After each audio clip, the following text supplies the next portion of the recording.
Coucou!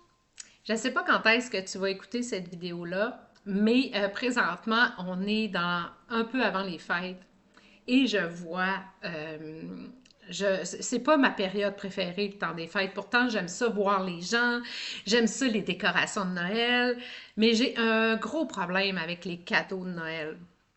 Je trouve ça épouvantable d'acheter autant de choses à la sauvette. Même pas des fois, on a même pas une bonne intention de gâter quelqu'un. C'est vraiment acheter pour acheter. Ça prend un cadeau pour lui, ça prend un cadeau pour elle. Vite, vite, vite, je vais choper chez eux, ça prend un cadeau. Et moi, ça, je déteste ça.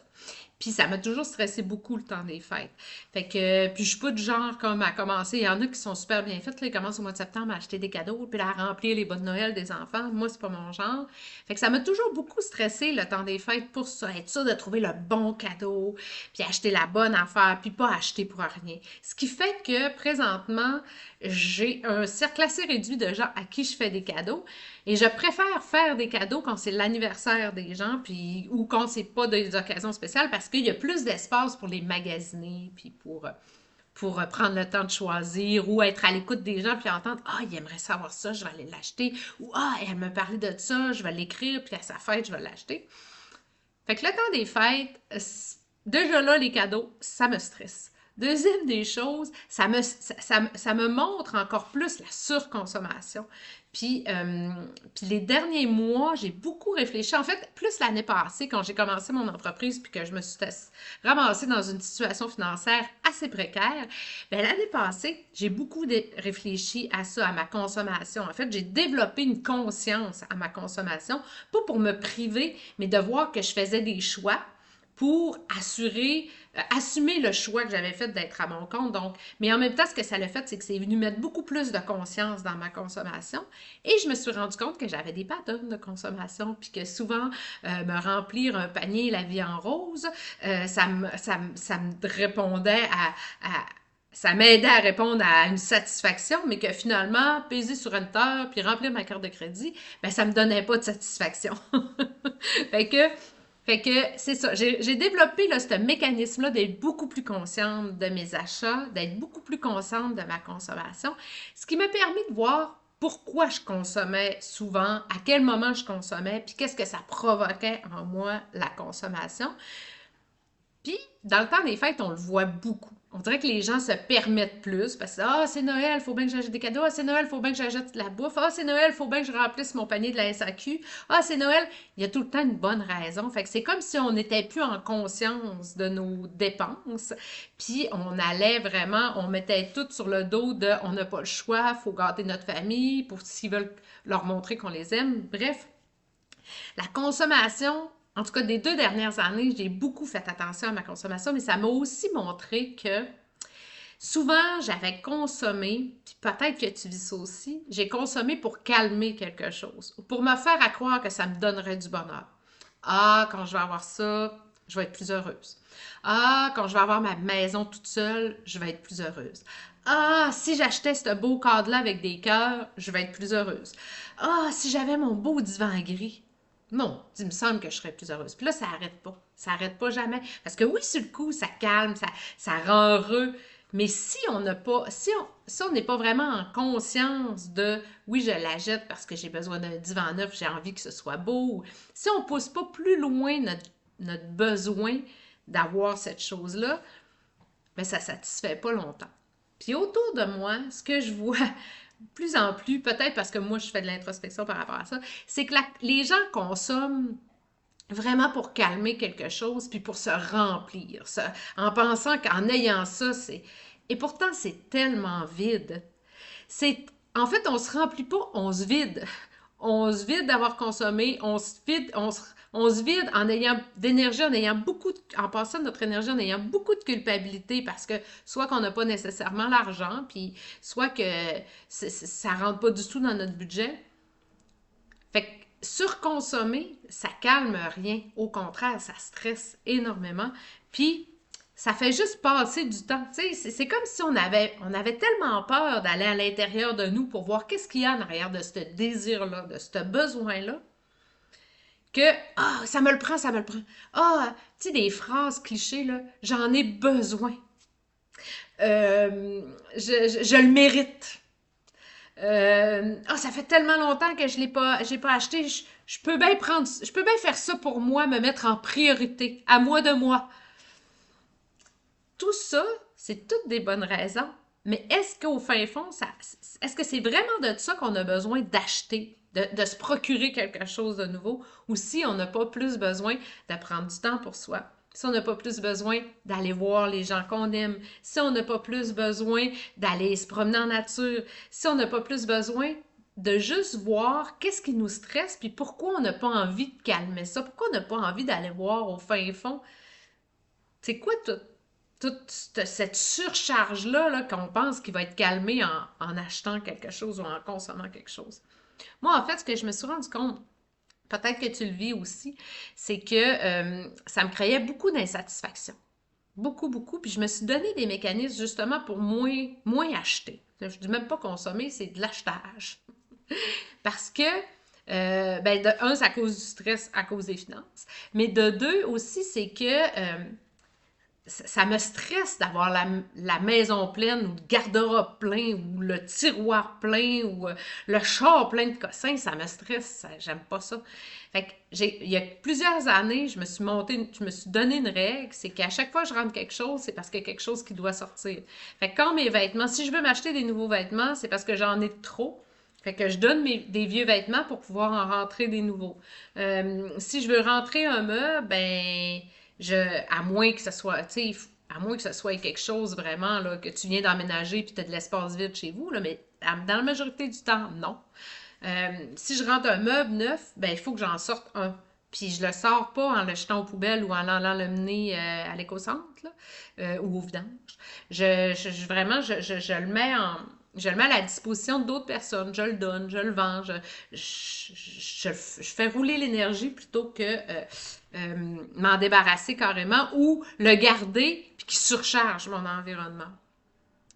Puis tout ça a fait en sorte que je me suis rendu compte que ma vie était beaucoup plus satisfaisante. Beaucoup plus satisfaisante dans le sens que j'appréciais plus ce qui était autour de moi parce que c'est des choses que j'aimais, parce que c'est des choses que je m'étais questionnée, est-ce que c'est ça que je veux, puis des choses que j'ai attendu d'avoir pour avoir les sous, puis à vraiment acheter ce que je voulais et non acheter ce qui était en spécial puis qui n'était pas à mon goût.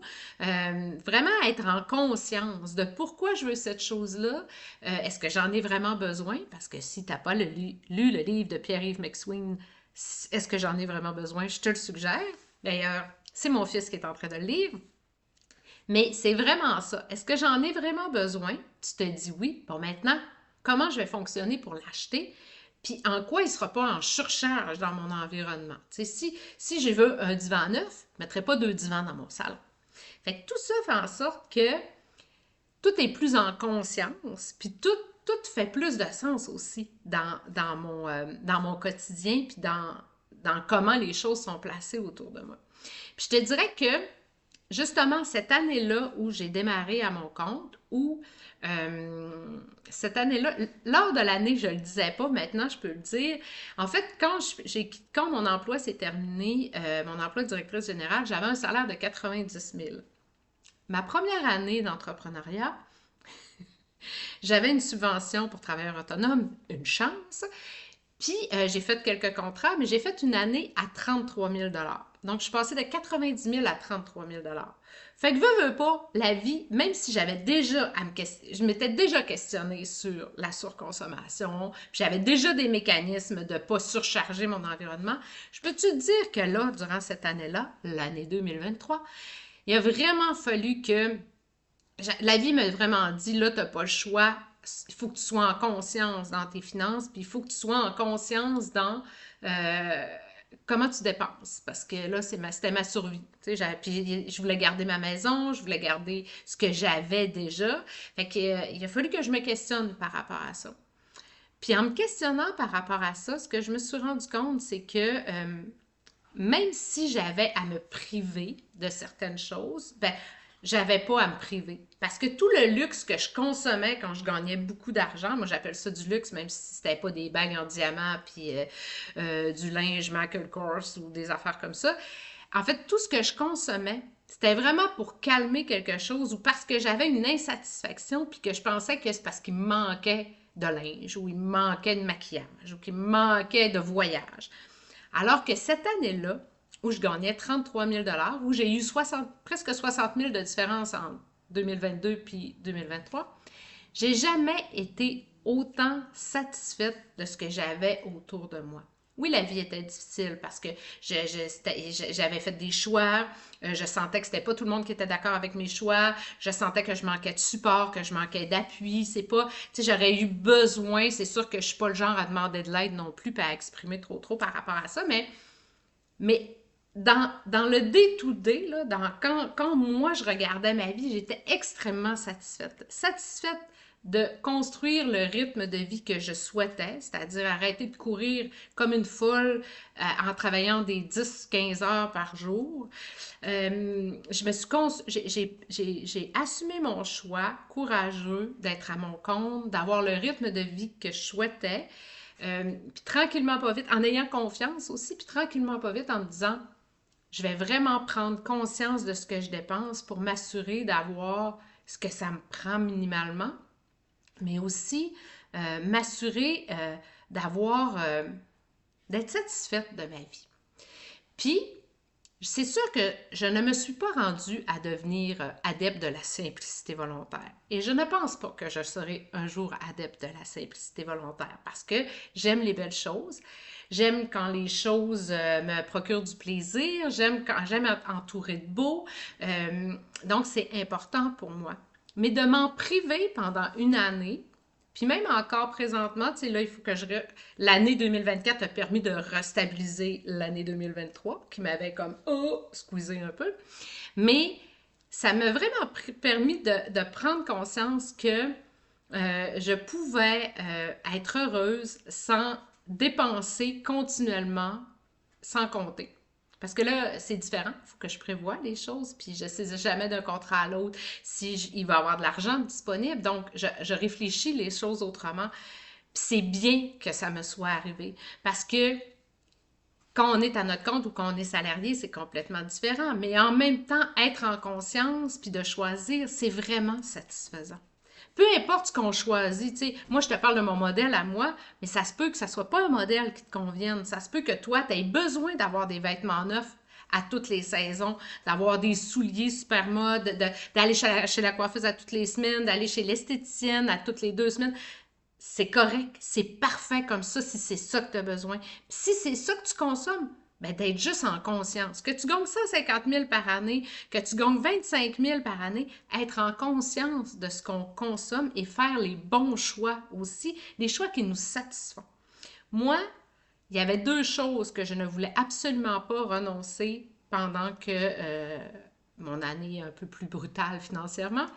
C'était aller chez l'esthéticienne. Ça, j'ai continué d'y aller, mais en consommant différemment. Puis ça en est probablement rendu compte, tu sais. Donc, j'allais faire mon soin à toutes les 2 semaines, mais je ne repartais plus avec des crèmes, puis des sérums, puis des si à toutes les fois. Mais j'y tenais, mordicus, à continuer mon soin à toutes les 2 semaines. Donc ça, j'ai pas arrêté. Et la coiffeuse aussi. On a extensionné. Donc, au début, je lui avais dit, oh, je vais essayer de rester naturelle. Donc, j'ai pas de cheveux blancs, il n'y a pas de problème. Après 6 semaines, j'ai fait, je n'assume pas la repousse, j'ai des cheveux blancs. Fait que je me suis dit, je renoncerai à d'autres choses, mais ça, je renoncerai pas à ça. Et j'ai continué d'aller chez la coiffeuse. Donc, c'était les 2 choses qui n'étaient pas dans mes besoins essentiels que j'ai continué, mais j'en avais vraiment besoin. Puis quand je repartais, soit de chez Manon ou de chez Kim, ça me remplissait de bonheur. Parce que j'avais eu des belles conversations, parce qu'on avait pris soin de moi, parce que ça me faisait plaisir. Puis je suis chanceuse parce que je pouvais quand même me l'offrir. Tu sais, je n'étais pas sur le seuil de la pauvreté quand même si je n'étais pas très riche. Mais c'est ça. Mais j'ai fait des choix conscients. Mais ça veut dire que j'ai renoncé à d'autres choses, par exemple. J'ai renoncé à des choses que, probablement pour toi, ça aurait été du non négociable. Donc c'est ça. Ça m'a permis aussi c'est ce que ça m'a permis de faire, d'être en conscience. Puis, peu de temps après, à la fin de mon année 2000, au début de l'année 2024, ben, j'ai décidé, maintenant que je savais que j'avais pas autant besoin d'argent pour vivre, je savais que là, tout ce que j'avais à faire, c'était tout ce qui pouvait arriver, c'est que je gagne un peu plus d'argent puis que je fasse un petit peu plus d'argent. Mais là, je voulais m'assurer que mes choix, je resterais en conscience, même si je faisais plus d'argent. Puis là, ben, je me suis pris une coach financière.